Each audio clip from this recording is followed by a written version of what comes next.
Free Pablo.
This is Everest, the highest mountain in the world. This is all glacier, all is ice.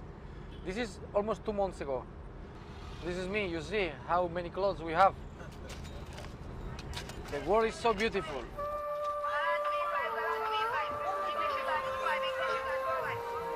Living in the slums has fear. You're afraid of what you're more afraid. Me está impactando más que montañas y lugares que hemos estado por ahí en sitios recónditos. Las caras, los gestos, es increíble. La vida de los niños de la calle y las niñas de la calle es durísima. Yo siempre digo, sobre todo las niñas que viven en prostitución, la más pequeña, 9 años, hasta 17 años. 9 años empiezan. 9 años. Pues ahora con las fotovoltaicas puede uno generar su propia electricidad y no tener que depender de unas infraestructuras que aquí nunca van a llegar. ¿Ya veis la escuela? Qué bonita está, ¿eh? Está bonita. Están ahí.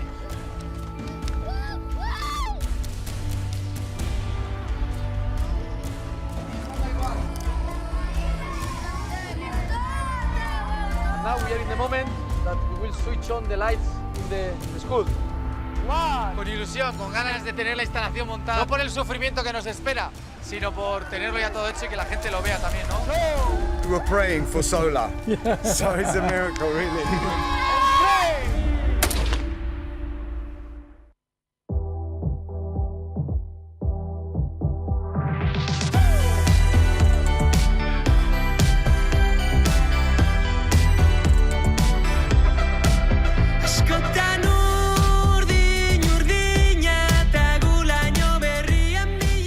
Bueno, ongi etorriak Andeloseko erromatar hirira. Dakizuenez bezala, erromatarra Europan izan dugun imperiorik zabalena izan zen. Eta noski orain dela 2100 urte inguru erromatarrak Euskal Herrira iritsi ziren ere bai.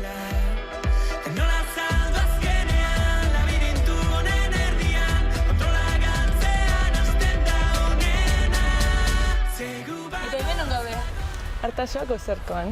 Bai, nola muraia bat, hau egin zen herrialdean, Amalagarren mendean eta hori, eta hori da, nola muraia bat militarra, eta hemen gainera dago estrategiko jarrita, dagoelako hemen herriaren goialdean, eta hemendik daukazu panorama guztia.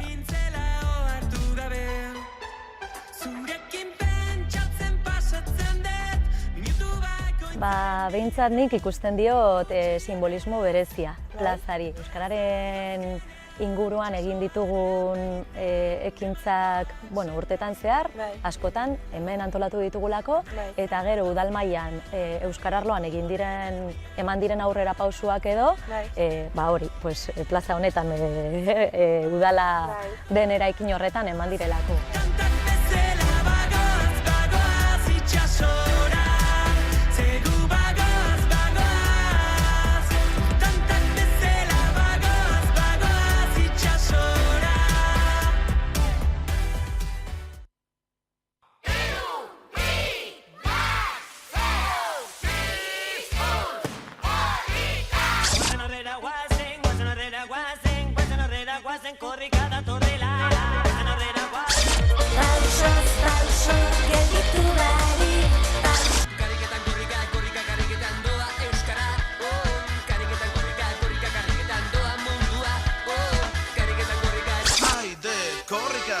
Errejon deigula.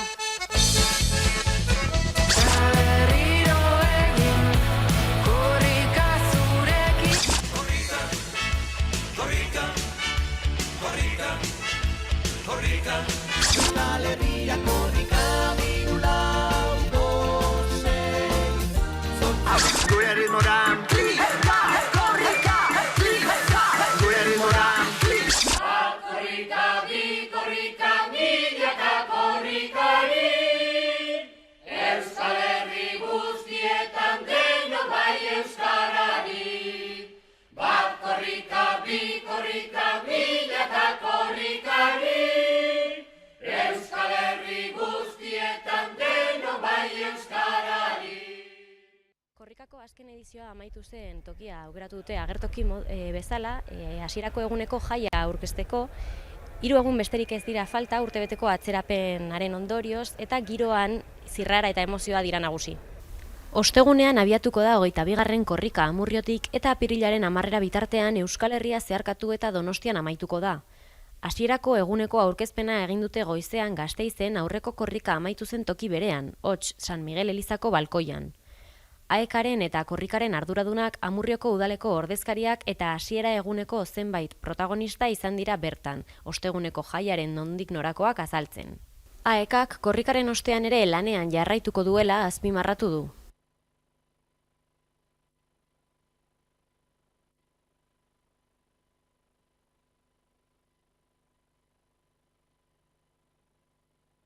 Egun osoko jaia prestatu dute Amurrioko eta Aiaraldeko herritarrek 22. korrikari hasiera emateko.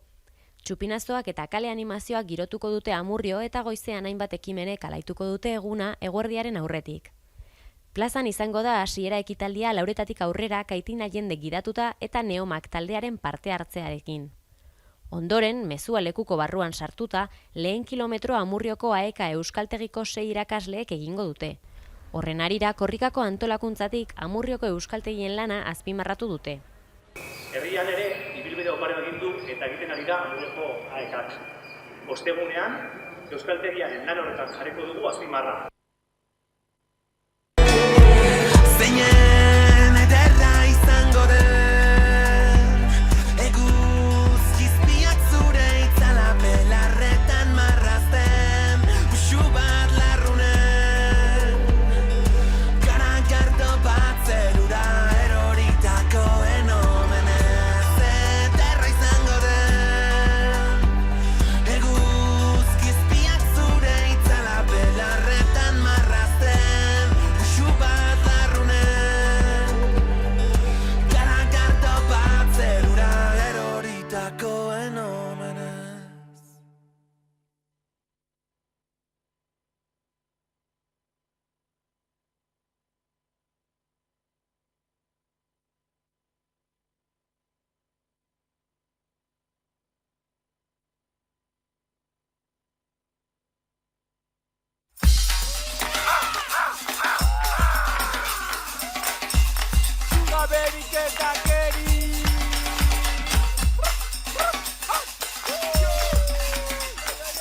Ez dago nik uste definizio konkretu bat, ez? Bertxori gauza asko izan daitezke.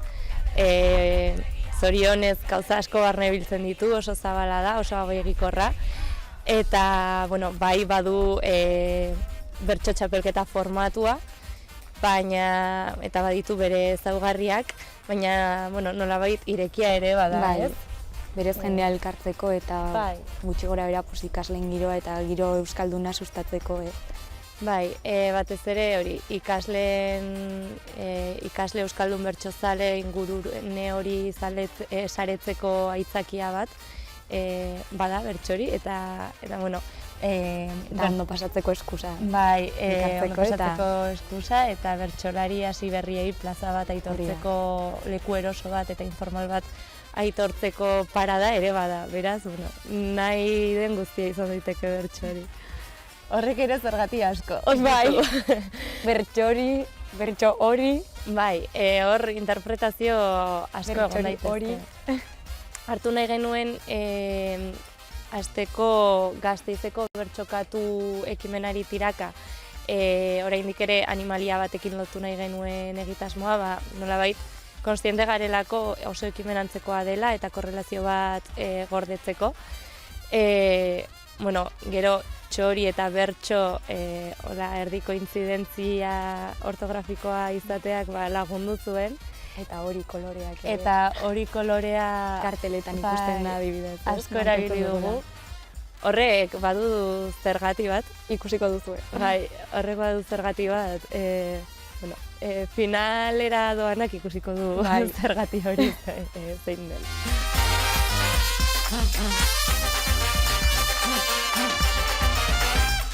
Berez, hasi ginen, hasiera batean sortu zen Nupeko bertso eskola, zeinetan idoia den gure irakaslea.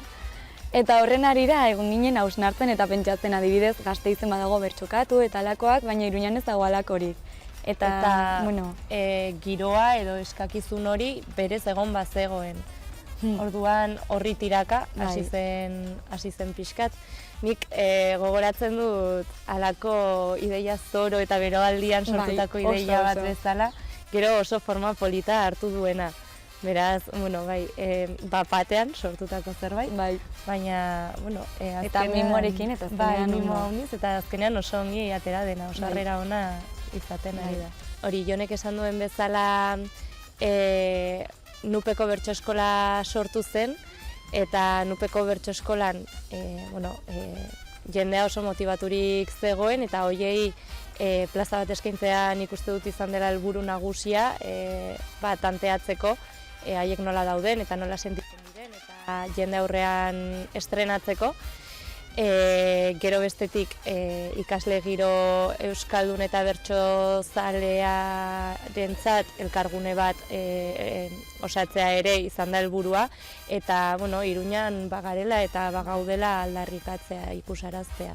Batez ere hori ere ikusaraztea, igual besterako giro batzuetan, ez? Igual taberna batean edo... Ere muy informal, egin batzaile garrantzia.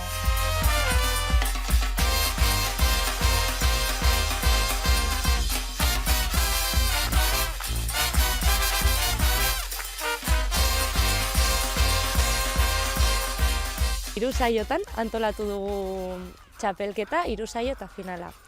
Saio bakoitzean 3 bikote lehiatuko dira, hori bikoteka lehiatzen dira bertsolariak, eta saio bakoitzeko irabazlea pasatuko da aste hontako finalera. Eta bikoteak osatzeko balde batetik maila aldetik nivelatuak egon daitezen saiatu gara. Gero ikasle nafar guztiei luzatu zaie gonbidapena saio hauetan kantatzeko, beraz nafar bat bikote guztietan dago.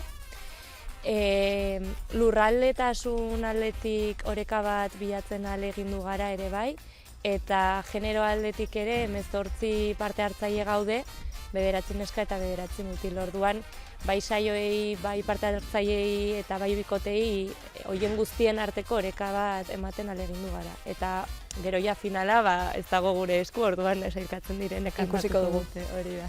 Hori, lehena izan zen batala zen martxoak 10ean, bestea aitzinan martxoaren 17ean, eta hurrengoa bestea Montonen martxoaren 24ean. Eta azkenekoa izango da, finala hundia. Finala oso espazio garrantzitsuan. Interesgarrian. Eta horregatik deitzen diogu final laba. Ostegun honetako saioa final handia izango da, final laba, Jonek esan duen bezala. Laban beraz, eta finalaren antolakuntza Nupeko bertso eskolak, bertsorik eta Nupeko euskara taldeak elkarlanean egindako zerbait da, beraz egun osoko egitaragua dago prestatua, eta besteak beste finalaren ondoren afaria. Bai, afari bat egingo da, DJak ere egonen dira parranda egiteko. Natalazen. Eta hori guztiak korrika kulturarari lotuta, beraz, aski egun osoa izango da, eta animatzen zaituztegu parte hartzera bertan, mereziko du.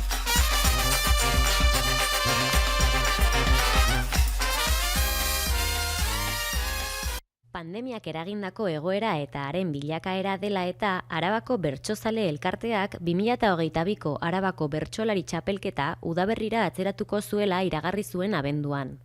Izan ere, txapelketaren helburuetako batzuk betetzea zaila ikusi zuten elkartetik. Baina dagoeneko egun batzuk besterik ez dira falta eta apirilaren batean abiatuko da txapelketa Amurrion. Finala berriz Gasteizen izango da. Urte amaiera bitartean ohiko prestaketekin ibili dira, baina pandemiaren egoera ikusita eta ohiko formatuari heltzeko asmoa zutenez azkenean atzeratzea erabaki zuten. Kontua da hori, abendurako da dena prest genuela, eta ja azkenengo urratsa ematera gindoa zela, hartu ginen pasaren aurreko Gabonen esperientziagatik, oso zitekena zela txapelketan nahi genuen formatuan egin ezin izatea. Aurreikusten genuen etzela posible izango nahi genuen bezala, eta erabaki genuen nahiago izan genuela atzeratzea, eta altzen modu duinenean edo formatu ohikoenean egitea bertso txapelketa bat, eta ez edozein modutan. Arabako lurralde osotik pasatzeko asmoa dute Trebiñu barne. Aurtengo egutegiak bertsolari txapelketa korrikaren hasieraren hitzorduarekin batera izatea eragin du, eta horregatik lehiaketa Amurrion hastea erabaki dute. Geografia guztia gurutzatuko dugu Trebiñu barne ere, eta oro har leku guztietan polita irutzi zitzagun ere hori Amurrion hastea, justu korrikarekin bat egiten genuen egutegian ohartu ginen esan du Amurrioko izan behar da lehenengo saioa.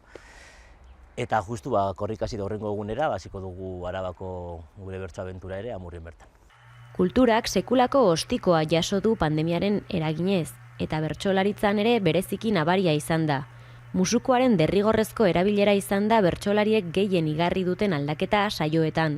Izan ere, arraro egin zaie publikoaren erantzuna ezin ikustea. Denok bezala, 2008 jaso genuela lehenengo kolpe hori, eta bertsoak bagian askotan aretoko saioak izan da, eta normala publikoa eserita eta egoteko formatuan, bote prontoan bazirudien ondo egokituko zen kultur jardura bat zela. Gerora ordea hortu gara, musukoa kriston muga dela, batez ere bertsogintza denean bertsolari eta publikoaren arteko komunikazio lan bat.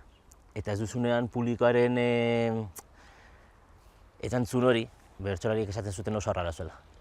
Musuko batik kantatzen, musukoz betetako plaza batik kantatzea. Hortik aurrera, egoera balmentzen zuen enean, aldugun guztia egiten saiatu gara, eta horren erakusleioa bera, txapelketa bera ere, da hori ikusi beharko da ere gaitegiak zeterako ematen duen, baina egoera da, dera da, eta imaginatu dut jende asko izango duela asko esateko ere.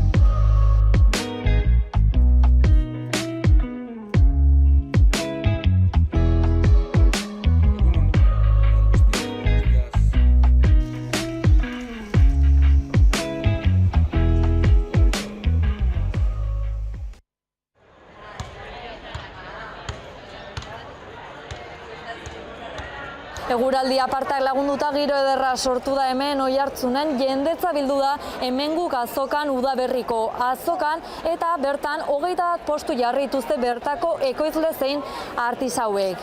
Eskaintza denetarikoa izan da eta horien artean ikusi ahal izan ditugu bertako txakolina, eztia, barazkiak, arrautza ekologikoak, konbutxa edota pasta freskoa esaterako.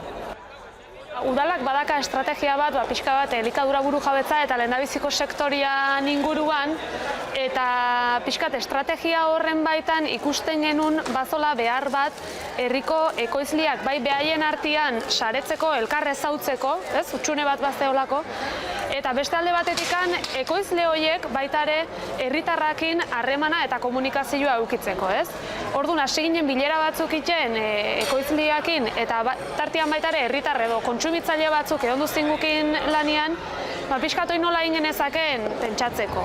Eta hortik sortu zen hemenguken ideia. Pixkat sare hori osatzia, hemenguk izenare bai hortik heldu da, hemenguk, alegia Oiartzunguk, guriak, propioak, hemengo ekoizlik, hemengo produktuk, bertakua, ez? Eta pixkat hori sustatze aldea hasi ginen ideiak botatzen. Eta lehendabiziko ideia edo batezena zen kontsumitzaile eta ekoizlean arteko harreman hori sustatzeko azoka bat bertzela. Ikusteko zer dagoen hemendikan, ze azkenian gauza pila badaude hemendikan, artisau pila badaude eta ez dira ezagutzen. Orduan bai ematen du aukera hori ezagutzeko eta bertakua kontsumitzeko. Eta egia da, lehendabiziko azoka proba bezala intzela, eta balorazio positiboa intzen, eta erabaki genuna zen urtaro aldaketakin azoka bat itxia, hoxe ez, harreman horiek behintzat urtean zehar momentu batzutan mantentzeko. Hau hirugarrena da, eta printzipioz oso ona, Gure duda genitu, minon egia esan jendia oso ondo aida erantzuten, asko saltzen, eta jende asko aida hurbiltzen egia esan. Ekoizle hauek herritarrakin badute beste harreman zuzen bat, edo herriko dendetan, edo beste gune batzuk ere badaude hortako, baina azoka hau da egia esan, ekoizle guztiak elkar ikusten diala, herritarrak de ekoizle bakotxak denak elkarren segidan ikusi ditzaketela, galderakin, zer modu zaudete, eta pixka sare hori mantendu nahi dugu, ez? Ekoizlentzat batez ere lehenengo bata bestea ezagutzeko eta talde bat eta apoio bat emateko, eta ere herriarekin kontaktu bat edukitzeko egun konkretutan produktua ezagutzea eramateko, ezagutzeko, esplikatzeko ere produktua, azkenean beste interakzioa dakazu zure inguramenarekin eta herriko kontsumitzaileekin, eta horrek beti asko laguntzen du azkenean ekoizleari. Eta hau, esan bezala, zerbait berria do izan du da, azoka hontan denak Oiartzundarrak dilako, denak hemenguk dilako, eta herritarrak hori eskertu indute, ez? Eta ikustia, ze pertsona don proiektu horren atzian, eta nik uste hori eskertu indula herritarrak, eta horregatik etortzen dela horren beste jende azokara, ikustea, erostea. Asko gustatzen zait. Herrian bizia ikusten da eta holako gauzak herria bizitzen dute, herria bizi, bai. Biziarazi. Eta gero bertako produktuak badakigu nondi datozen, nun egiten dien, eta horrek segurtasun bat ematen digu jaten dugunari buruz. Helburu orokorrak jarri genituen, esan bezala, harreman horiek sustatzia eta harreman horietatik sortu daitezken edozein ideia ateatzia, ez?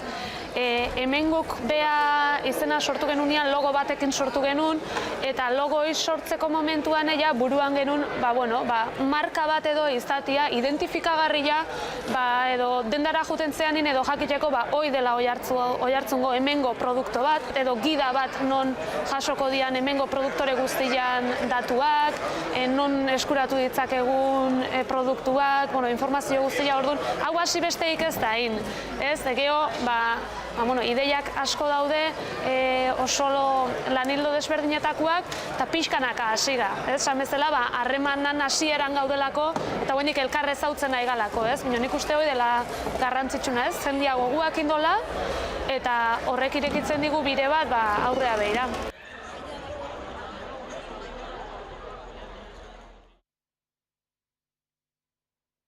Zazkultur espazioak topagunea eta ekimen anitzetarako azitegia proposatzen du. Horretarako, ekoizpenean, giza eta kultur esku hartzeetan, ikerketan baita arte hezkuntzan ere kokatzen ditu bere helburuak.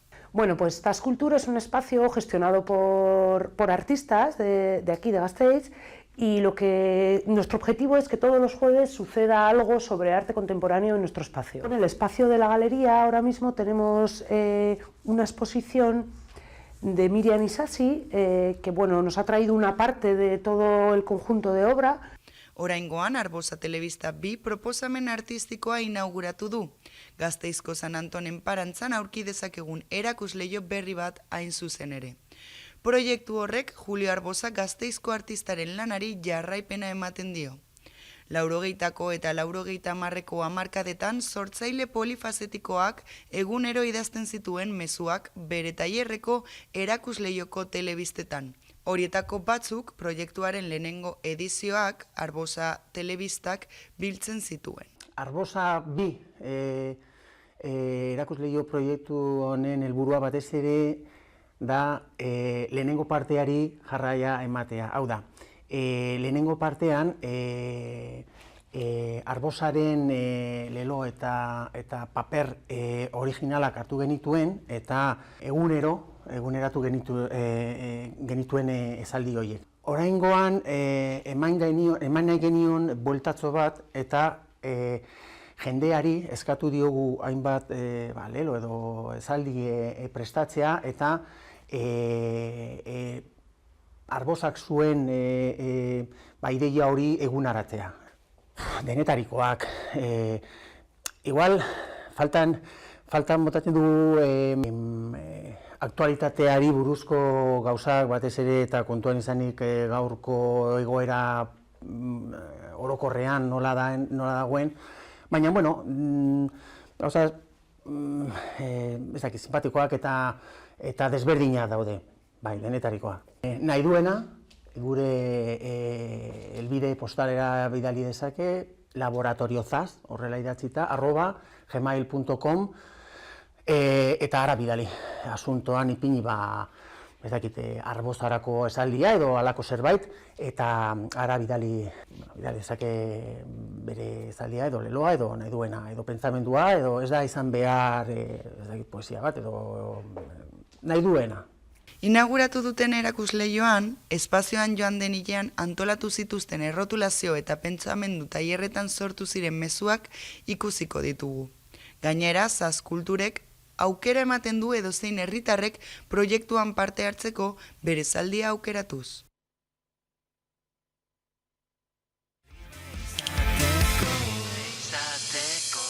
Euskal Herriko aktualitatea ikusteko eta jarraitzeko beste modu bat da Hamaika Telebista. Eguneroko gaiak alde batera utzi gabe,